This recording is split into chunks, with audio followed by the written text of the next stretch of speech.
GoPro charger. In this video, I will test the charger for my GoPro Hero 12 black camera. The charger is made of sturdy black shock-proof plastic and feels very strong.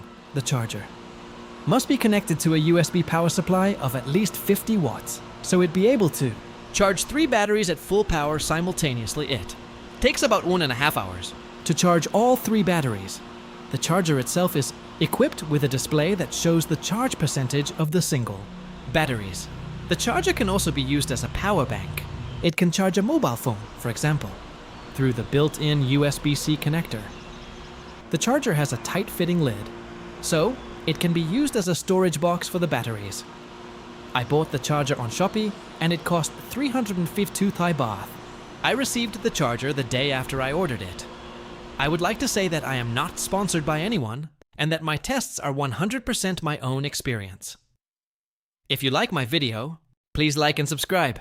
It means so much.